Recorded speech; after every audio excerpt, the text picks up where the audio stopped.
This is the code walkthrough for my term project for CS 1660 Intro to Cloud Computing. There are 4 files I'm going to go through: the inverted index, search indices, search engine GUI, and TopNTerms. I'm going to start off going through each of the MapReduce code scripts, which are inverted index, search indices, and TopNTerms, and then I'll finish up by walking through Search Engine GUI, which is the code for the client-side application. So we'll start off with InvertedIndex.java.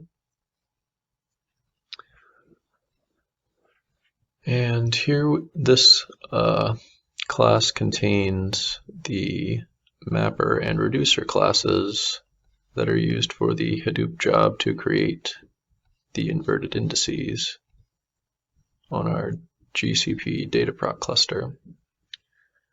The files are all pretty well commented, but I'll go through anyway and try to explain everything as best as I can.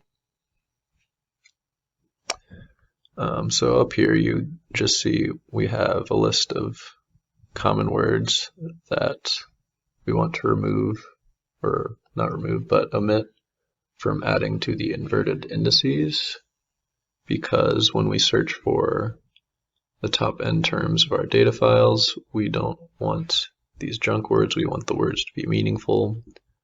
So the way I decided on these words was I ran probably the top 150 or so terms. I ran this using n equals 150 to get the top 150 most frequent terms of the data files. And then I went through each and added common words like the and of to this list that didn't seem meaningful to the data. You can change these words based on which data files you're using, or you can just use this generic common words list to omit basic words like this. It's up to you. Alright, so for our map function here, this line right here allows us to get the file path, and we're doing that by splitting the path by slashes. So we're going to use that later on to map each term frequency to the file it's in and the number of occurrences. This down here is just a check that when we get the last portion of the file path, also known as like the file name, we want to make sure that if for some reason file path.length is 0, we don't set off an array out of bounds exception. So if that's the case for some reason, we'll just change the file. We'll just use the file name, file not found. And then down here, we're just creating a new text object and setting the text to the file name and creating a new text for the current word in order to add that to our context. Down here is where we're splitting the input into separate words. I couldn't really find a perfect way to split the words of all the data files because they're so varied. Like some are Shakespeare poetry and others are play scripts. So in some cases I wanted to try and include words like apostrophe TWAS for in the case of Shakespeare poetry, but I couldn't find a good way to do that without also including words like random words that are included in, say, play scripts where they use single quotes to surround quotes instead of double quotes. So I ended up just omitting apostrophes altogether in order to keep the results cleaner. So this line basically takes the value, which is the input of the data file for the map function, converts it to a string, converts everything to lowercase, and then replaces everything that's not in lowercase a to z, uppercase a to z, or space, and replaces that with the empty string. So basically this just gets rid of all punctuation, special characters, numbers in the text, and then splits everything by some amount of white space, which is what this regex does. And after we have split the text into each individual word, we're going to loop through all of the words in the input file. And if the current word that we're iterating through is not in our common words list up here, then we're going to set the keyword text object. We're going to set the text of that to the word string. And then here are just some more checks to make sure we're not adding any junk to our inverted indices. We want to make sure that the word isn't empty, it's not just a white space, and it's not just like a single letter. And if that's the case, then we're going to write the current word and the file name. And after that, all that's done, we're going to go to the reducer here, and we create a hash map of string and integers to store the frequencies for each word. And then we're going to loop through all of the values in the map. Or no, we're going to loop through all the values passed to the reducer and check if our hash map contains the word already, and if it doesn't, then we're going to add the word with a frequency of 1. Otherwise, we're going to replace the current count of the word with the current count plus 1. In other words, this is just incrementing the count, the frequency count for a word that already exists in our hash map. And then down here, we want to get our for each word, we want to create a string in the format of file name : word frequency, so that we know which files a certain word occurs in, and also the frequency of that word for each file that it occurs in. So that's what this does here. We're going to loop through the key set here of our hash map and append the file and : and then the count. And then we're going to write for each word, we're going to write a new text containing the file value list. And then here's our main driver method here. We want to make sure that the user passes in an input and output path. So if they don't pass in 2 arguments, then show the usage here and exit.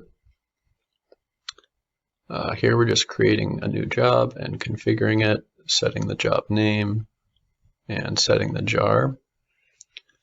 It's very important that this name here matches exactly the jar files that you add to your GCP bucket. Otherwise, it won't recognize what you're trying to run and will fail.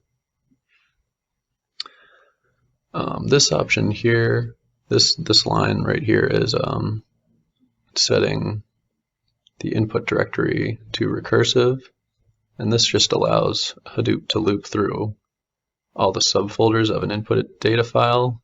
So since we're inputting three different data files, which some of which have subfolders that contain files, we want to be able to loop through and for each data file get the actual name of the data file. If you didn't set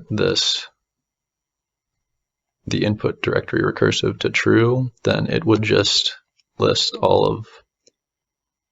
for each word, it would list just the main folder that you selected and the count for every file in that folder, and not the count for each individual file in the folders that you input. Here we're just setting the input path and output path based on the arguments that are passed into this function. We're setting our mapper and reducer classes to our above inverted index mapper and inverted index reducer classes. And then here we're just waiting for the job to complete and exiting after we get the completion.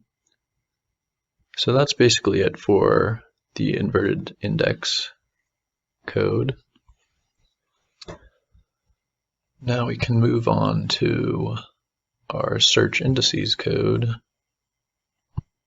which is the code that runs when you search for a specific term in the application after you've constructed your inverted indices. Alright, so here we just have a static string search term that well, down here, when the user calls this function from the client code, or calls this, passes in arguments to the Hadoop job called from the client code.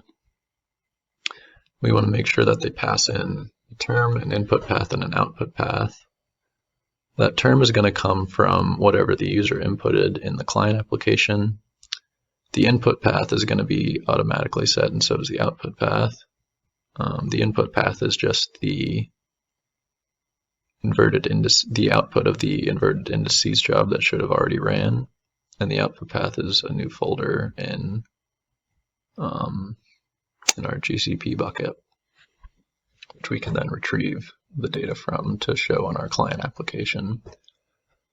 So here we're just setting up a new configuration, and we want to set the search term. We want to set a variable called search term to the argument that the user passed in for their term. And a lot of this is very similar to the inverted index code, so I won't go through each thing individually.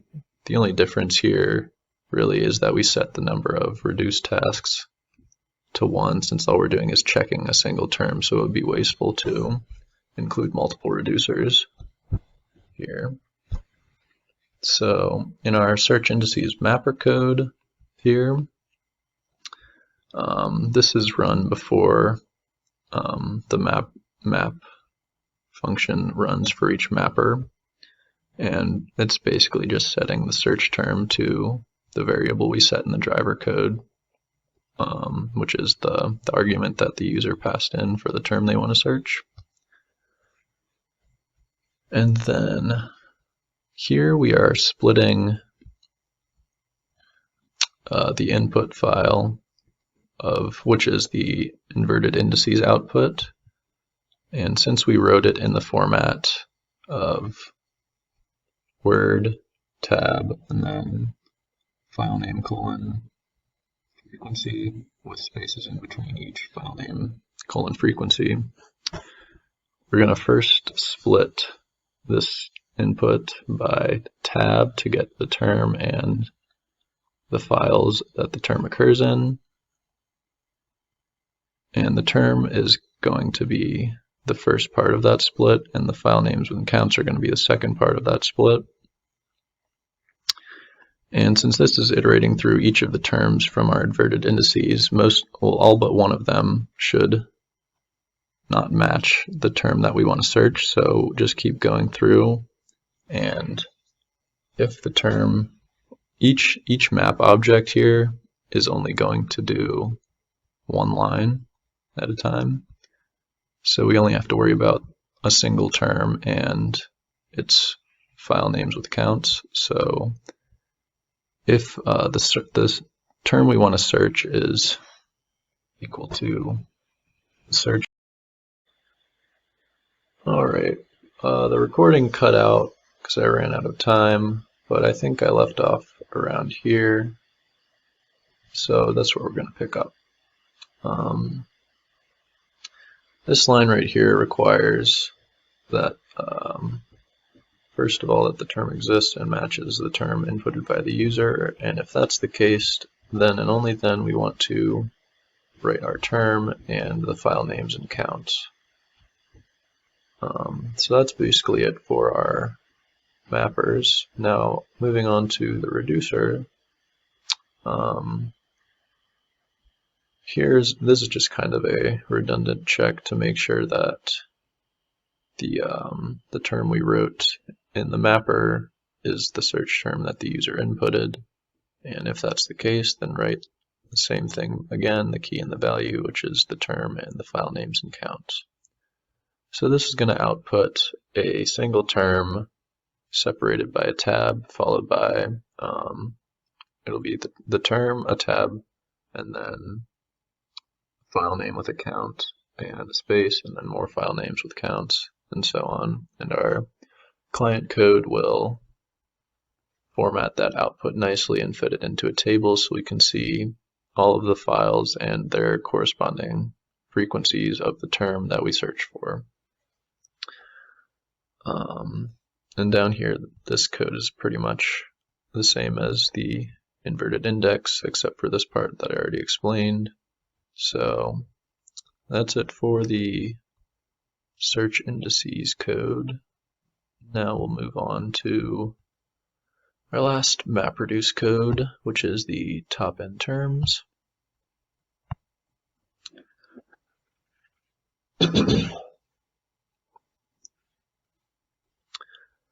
Alright, so we're going to look again at the driver code real quick. So here again, we're just checking that the user passes in 3 arguments and otherwise displaying the usage. For this code, they're going to pass in an n value, and again, the input and output paths, where the input path is the inverted indices and the output path is the place in our GCP storage bucket where we want to write the output of this Hadoop job that will be run. Here is basically the same as the search indices code, except instead of a term, we are setting n to be the n value that the user passed in. And again, here we want only one reduce task, because the way that this code is formatted, the mapper will determine the top n terms for its input split. So we're going to have multiple mappers calculating the top n terms for their corresponding input split, and then the reducer will take all of that and reduce it down to the final top n global terms from our entire input. And the rest of this is pretty much the same, except for we're using different output keys and values here, because we want the output key to be the term and the output value to be the frequency of that term. So that's what we're doing here. And we had to set specifically the mapper output key and value classes as well up here, since they are different from the reducer output key and values. Alright, so up here in the mapper, we initialize a tree map with a long and string to hold our term frequencies. And in the setup, again, we're just getting the n value that we set down here in the driver code from the user input. And after that's set, we go to the map code. So again, here, similar to the search indices code, we're just splitting the input, which is the inverted indices, into the term and the files with counts. And then for each term, we're going to split the files and counts to get the count for each file, and we're going to add them together to get the total frequency of that word across all files. And once we have that, we're going to put it into our tree map here. And then here, if our tree map is greater than the n value that the user passed in other words, if there's more terms currently in our tree map than the user wants to see, it will remove the first key.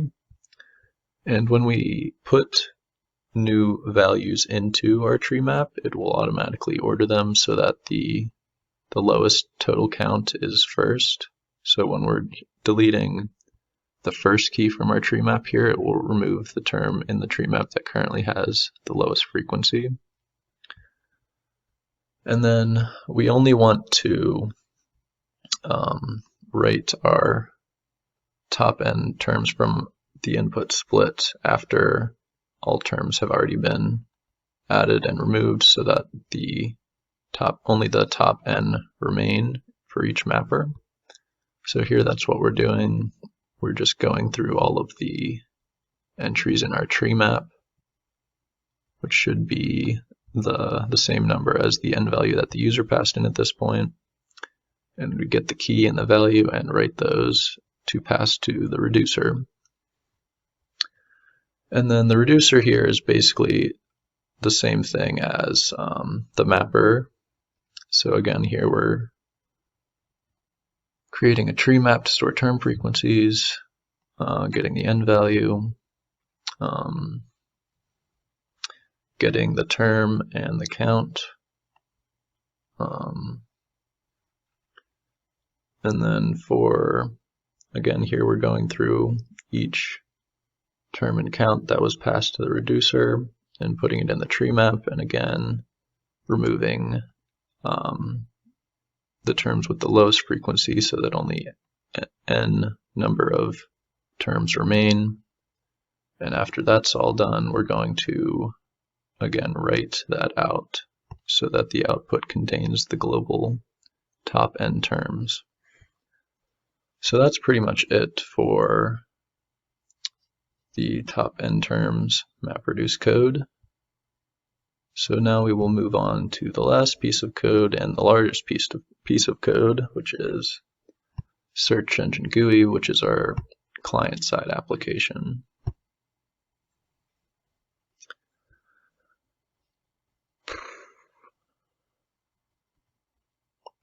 Alright, so to start off here, I've created an enum called pages just to store the different pages of our GUI so that we can keep track of which page we're currently on, and this just helps with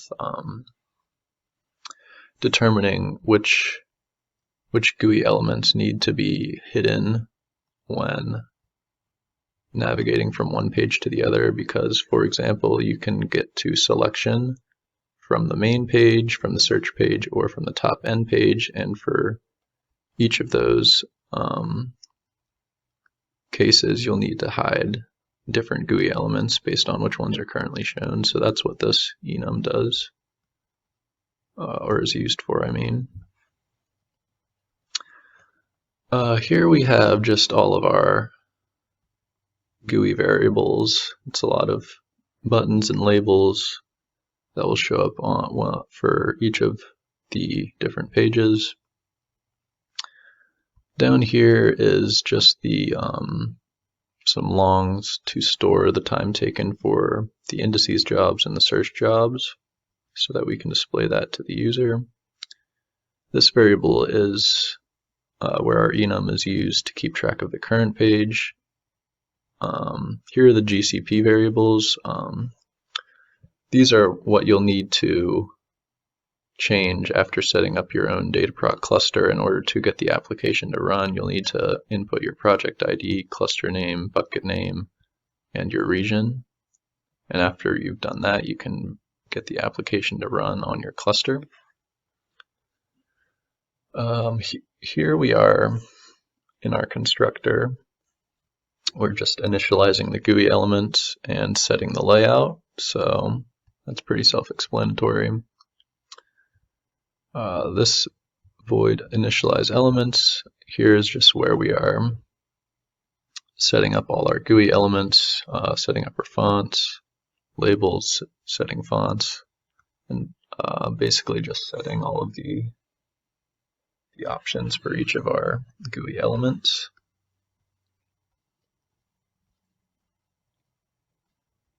And initializing everything so that when we reference them, we don't get null pointers. Here we are initializing our GCP storage.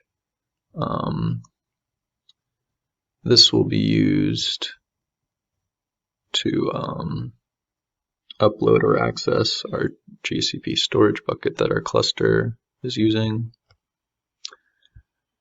And here we are just setting up the layout of our GUI. Basically, we're just going through each page and setting the offsets and the sizes for each GUI element and adding it to our JFrame.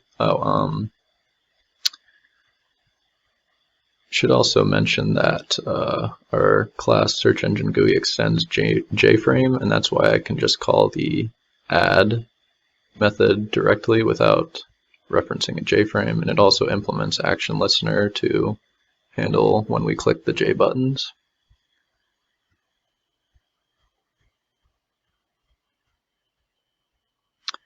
Yeah, so when I do set layout null, that's just setting our JFrame, which is Search Engine GUI itself, to null, setting it visible, setting the size, exiting on close, etc., and adding all of the GUI elements and setting the GUI elements that aren't going to be shown right away to setting their visibility to false so that they don't show up. And setting the current page to our main page. This function here, action performed, is where we implement the action listener to handle button clicks. So it takes in an action event E, which we use to get determine which button was pressed. And then for each button, we can handle what happens when that button is clicked here differently. So for our choose files button, for example, we're going to open the file. We're going to call the method open file chooser, which, as you might have guessed, opens the file chooser, the JFile chooser. And yeah, that's pretty much the same for each button. It just calls the method that that contains the actions that button should perform after it's clicked. For the buttons construct indices and for the button in construct indices, we want to disable that after it's clicked so we don't accidentally spam jobs to our GCP cluster. So that's why I chose to do that.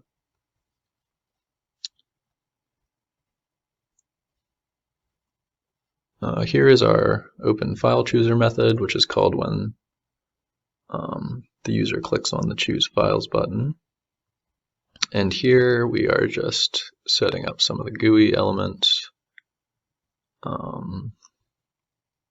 and setting up our file choosers so that we can choose files and directories and select multiple files and directories, and setting our current directory. And this is the line that actually opens the file chooser.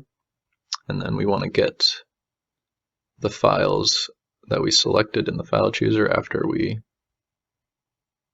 click open on the file chooser. And then here is where we create a new thread. And the reason we are doing this is because it's not really necessary if you don't want to. I mean, it's bad practice, but it's also not necessary to do if you don't.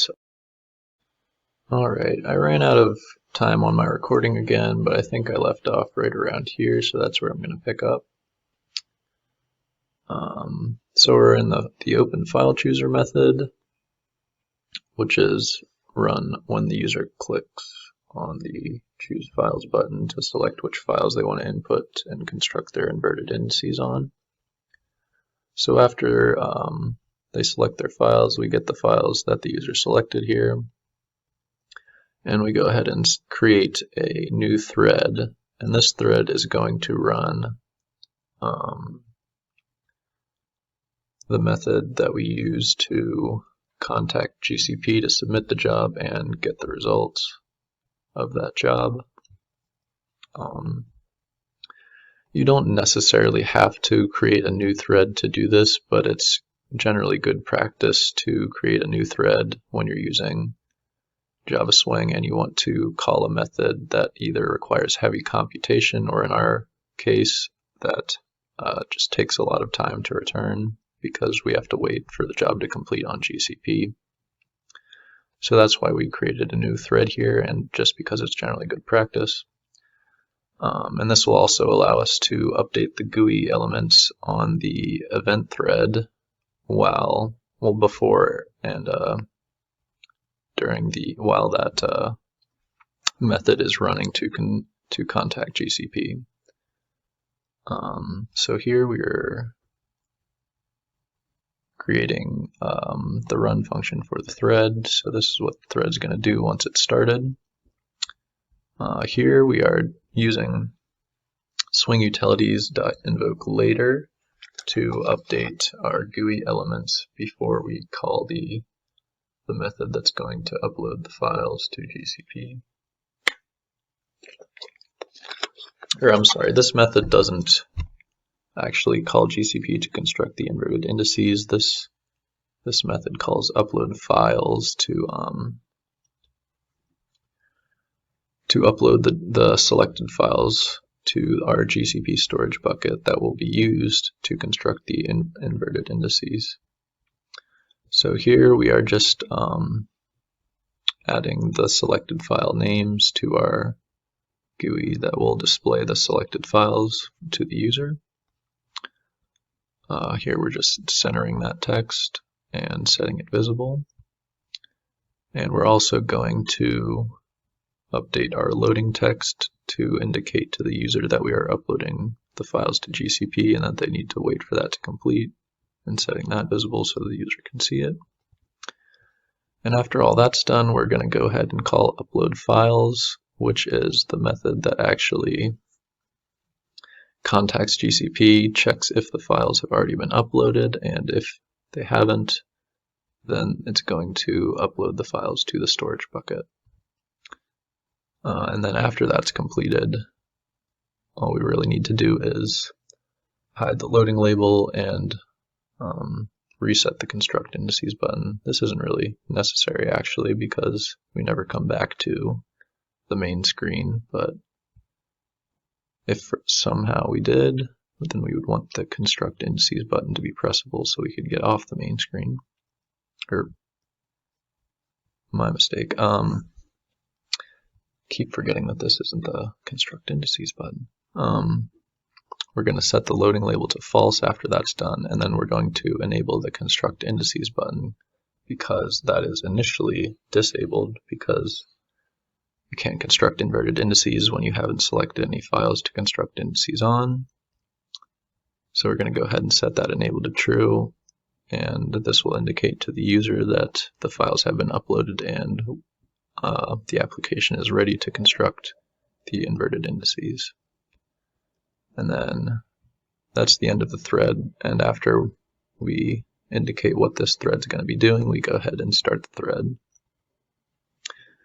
This is the upload files method that's called in the middle of this thread here, and it takes in our GCP storage, the files that the user selected, and a string folder which will append the folder name onto the file name so that we maintain the folder structure when the files are uploaded to GCP rather than just having all the files simply added into the data folder. We want to maintain the file hierarchy of the folders that we upload.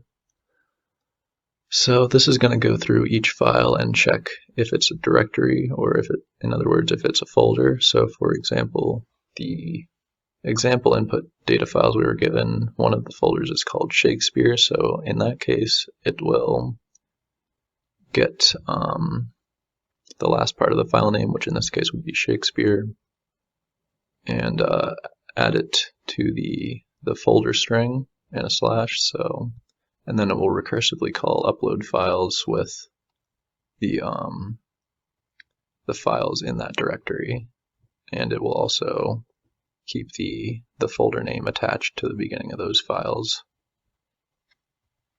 And so when this is called, if you uploaded a folder, it will then navigate to this else statement and go through each of the files in that folder and call this method check if object exists, which is just a little helper method here that checks our GCP storage bucket to see if that file already exists in our storage bucket. And so if it does not exist in our storage bucket, we're going to go ahead and create, we're going to get the blob in ID and info and use that to create the file in our GCP storage bucket. Moving on to this method, click indices button. This is called when the user clicks the construct inverted indices button after they have uploaded whatever files they want to run the inverted indices on. Here we're just storing the start time of this method, which is going to be used to calculate the time taken for constructing our inverted indices. And again, here we are creating a new thread because we're going to be calling our dataproc cluster to run our inverted indices job, and that's going to take a while to return, so we want to be able to update our GUI while that's happening. So here we're going to just update the loading label again before we start the method that will contact GCP to start the job.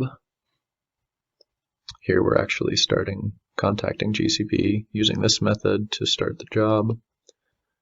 And after the job is finished, we're going to get the current time again and find out how long the job took to complete, including the time it took for us to contact GCP and get the return of the job from GCP. So that'll usually be like 15 or 20 seconds of additional time after the job completes in GCP. If you look at the cluster in GCP to see the actual job, they usually only take about 1 minute and 40 seconds for the indices to complete, but it takes about a little over 2 minutes when you're running it from the client, because that also includes the time to contact GCP and get the results. So after that, we want to check that the return or the output from the indices job is not null or empty. If that's the case, then that means something went wrong, and we want to print out there an error message and exit. If our content isn't empty or null, then that means the indices were constructed and we're ready to perform our searches on them. So we're going to navigate to the selection page here. And again, here we're just starting the above thread. And this is the method that's called in the thread up here that actually contacts GCP and submits the job. So here we're just configuring our job controller settings and our job controller client and our job placement in order to submit the job to GCP. We have to set our endpoint and our cluster name, and our endpoint in the controller settings and our cluster name in the job placement.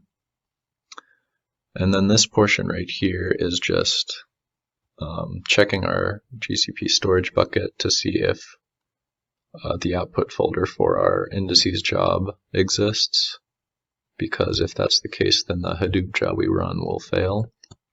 So if it does exist and it contains files, we want to go ahead and iterate through those files and delete them so that we don't run into a failure when we try to run the inverted indices job. And here we are just configuring our Hadoop job to be sent to the GCP cluster. Here we're setting the jar file, which is InvertedIndex.jar. The input path as our first argument is just our data folder in our GCP bucket, and our output folder is just the output folder we want to put the results of the job in our GCP bucket. And then we configure the job to use the Hadoop job and job placement that we created up there. And here we are using an operation feature to submit an asynchronous request through our job controller client with our specified project ID, region, and job. This will submit the job to our cluster. And then down here we are trying to get that job we submitted. In other words, we're waiting for the job to complete. And down here, after the job has completed or failed to complete, we want to check that this file in our output exists and contains some sort of text, so that we know that something was outputted from the job successfully. So here we're just getting the content of that file that was outputted by the indices job and returning the string containing that text. And here we're just catching any exceptions that might be thrown through our contact to GCP. And if for some reason the method gets all the way down to here, we want to return the empty string so that we know something went wrong, and we can check that the content was empty and print an error. Our method shows selection page. First we got to check which page we're coming from so we know which GUI elements to hide. So we do that by doing a switch case on current page. If we're coming from the main page, then we have to hide the GUI elements from our main page, and so on. If we're coming from our search page, we have to hide the elements from the search page, and so forth. And here we are just formatting the time taken for our job label. So this is just using the calculated time taken for the job and formatting it into a way that's easily readable to the user.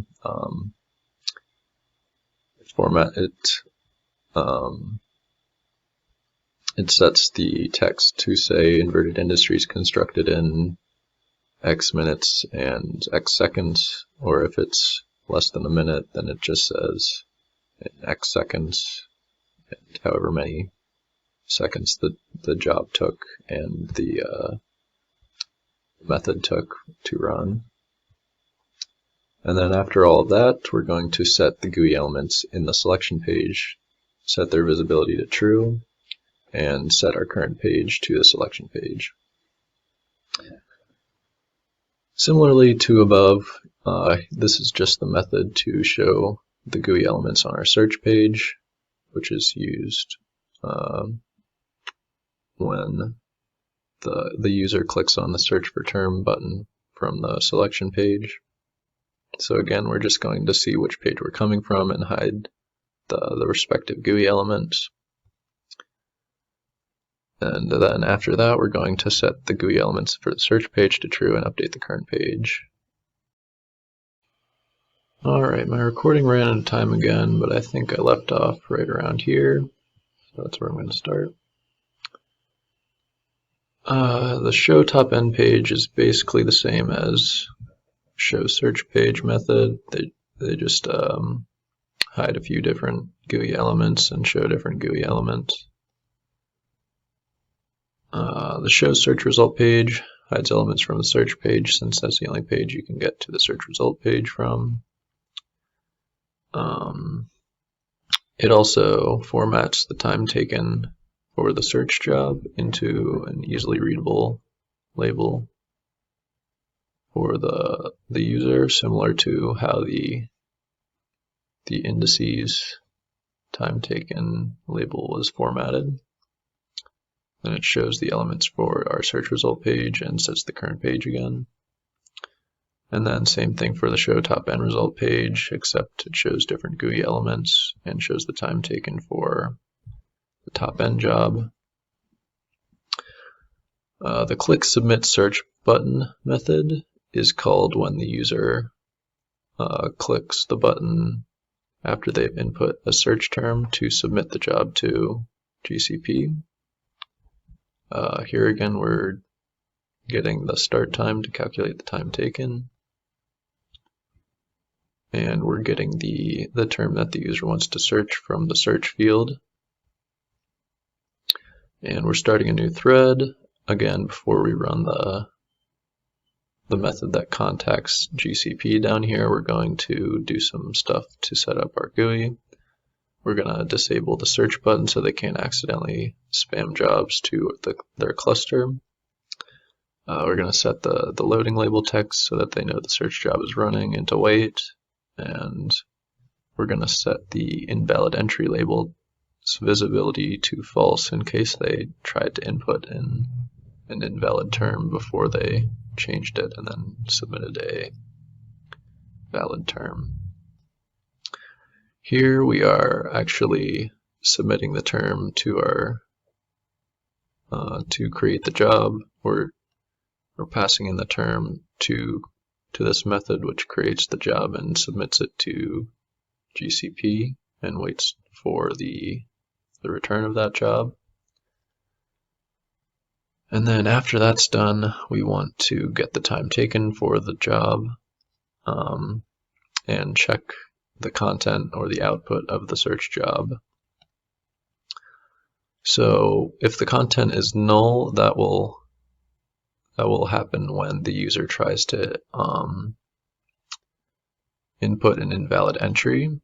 And if that's the case, as you can see down here, it will return null before it has a chance to try and contact GCP, so we won't waste any resources there if they have entered an invalid term. So then we would just reset our GUI here and let them search again.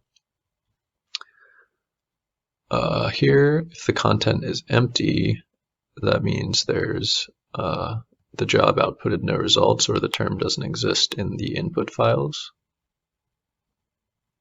So we'll show that to the user, and if the content does contain something, then that means our search term was in the input files, and if that's the case, we want to use the output of the job and format it nicely into a table that's easily readable. So that's what we're doing here. It's very similar to the way we split our data in our MapReduce code.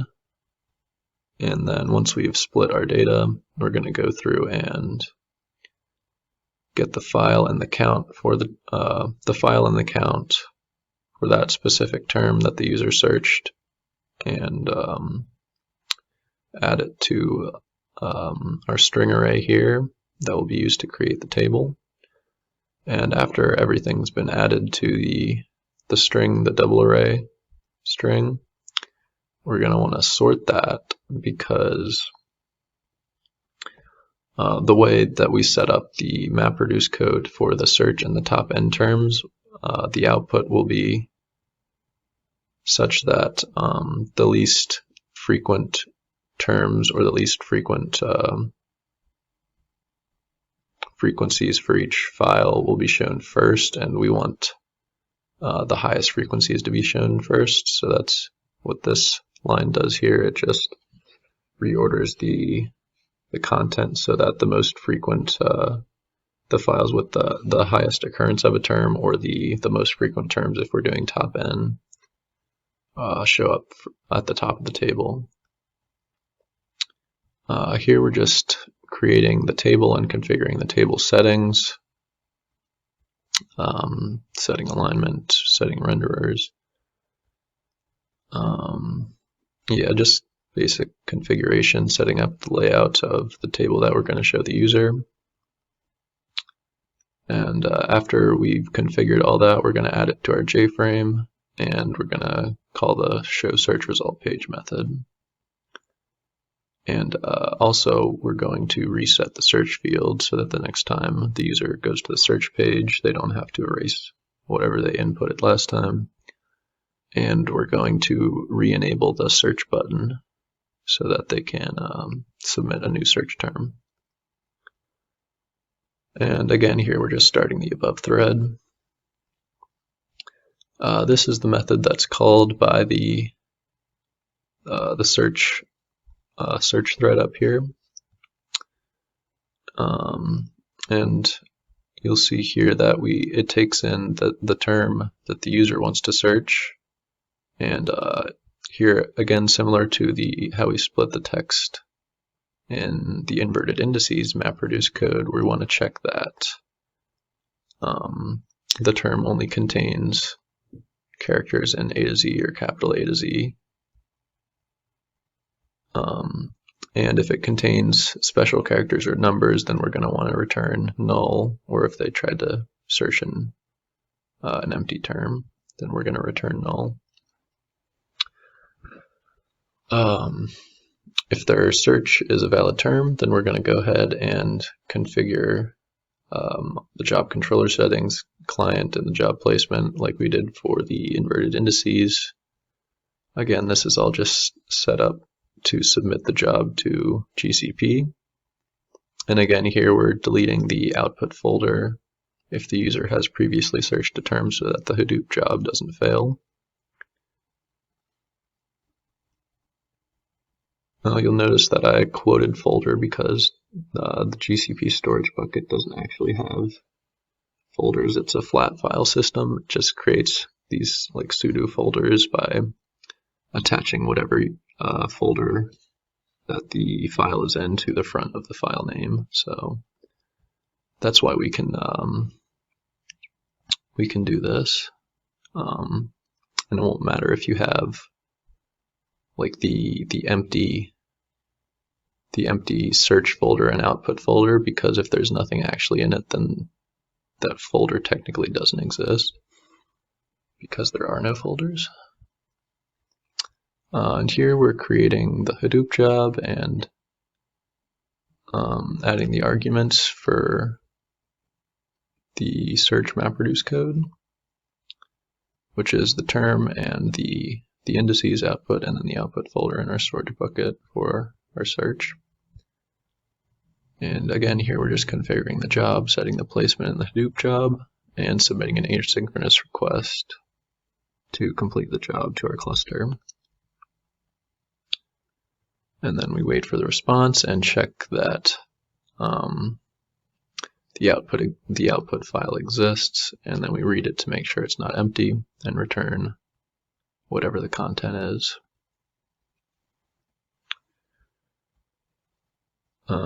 And this click submit top N button method is basically the same as the click submit search button, so I won't go through everything here.